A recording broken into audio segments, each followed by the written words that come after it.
Hi, this is Marianne Schultz at macgirl.net, and this is a first look at the Quirky Cloak case for the Apple iPad. Quirky, if you don't know what it is essentially a community-based product development company or service where anyone can submit a product idea and people in the community can contribute ideas to help refine it, and if it gets enough votes, so to speak, then the product can actually go into production. So the Quirky Cloak case is one of these ideas that actually came up a few months ago, and as I understand it, it took a while for it to actually come out. I think they had actually intended for the product, for the case to come out in April or closer to the release of the iPad, but if I remember correctly from the Quirky blog, they actually had some production problems, materials issues in particular, so hence the delay, and they just started shipping this week, in this past week or so. So again, I just received this case today. It comes in black, which is the color I have here, pink, blue, or green, and it costs $54.99. In terms of material, it is a rubber and plastic case. So if you look at the front cover here, it is fairly thick front cover that doesn't really bend. It's a plastic insert covered in rubber, and I don't know if you can see the texture on this case, but it has a really interesting texture or pattern on it that kind of diminishes to nothing, and then you have the Quirky logo done fairly discreetly at the bottom. I don't like garish logos, so this one kind of suits me just fine in case that's something that you consider as well. Looking at the back of the case, no pattern here, it's just a plain black rubber. The rubber is pretty tacky, and by that I mean sticky, in that it picks up lint and dust fairly easily. On the negative side, on the positive side, it does offer a good amount of grip, so that's one thing that is nice about the case. In terms of access to your iPad, you can get to pretty much everything except for the SIM card slot. If you have an iPad with 3G, if you have an iPad with just Wi-Fi, not an issue for you. Looking at the bottom here, you can get to, of course, the dock connector, no problem. You have a cutout for the speakers. Going over to the right side of the case, you have a cutout for the volume rocker and the screen orientation lock. And then on the top, you have a cutout for the sleep-wake switch, and of course the headphone jack and the microphone. And then nothing but the fairly substantial hinge on the left side.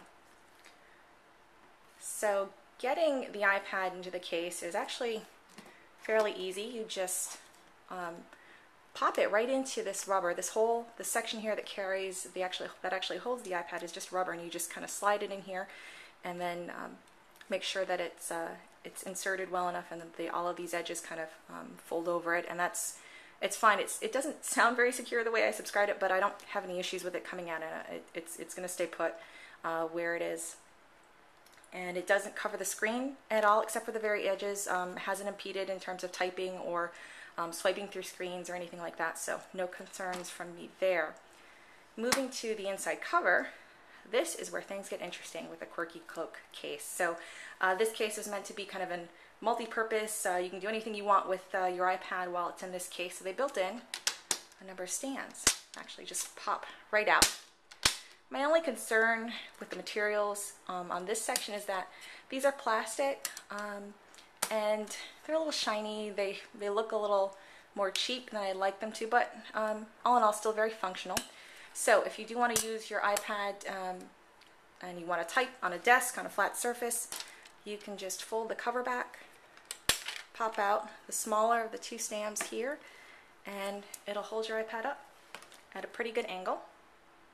I have found, I tried this for a few minutes. I'm wearing shorts because it's hot, and this edge of this little stand is a little sharp, so it's not exactly comfortable on a lap, but probably not an issue if you wear pants at all, so just something to keep in mind there.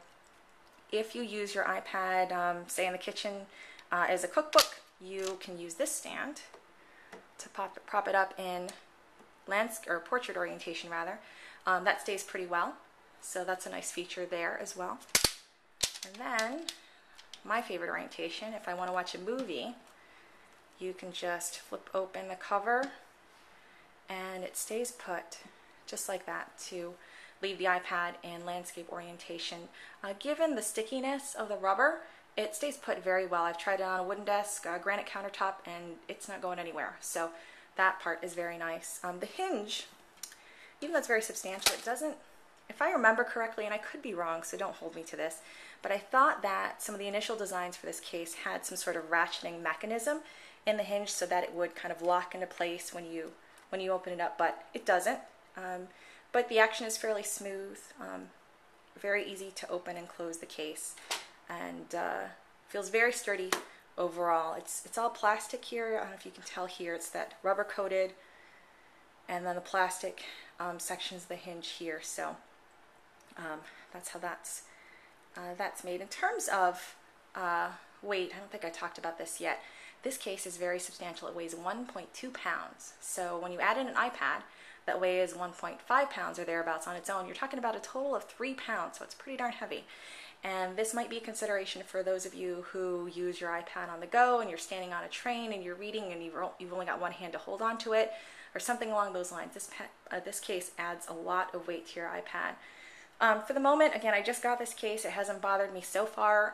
I'll be able to tell a little better when I'm using my iPad to read ebooks in bed, if it does bother me at all. I do plan to do a full review of this case on my site, mackerel.net, so stay tuned for that. I do want to get in a little bit more usage of the case to get a real feel for what it's like to use it on a day-to-day basis.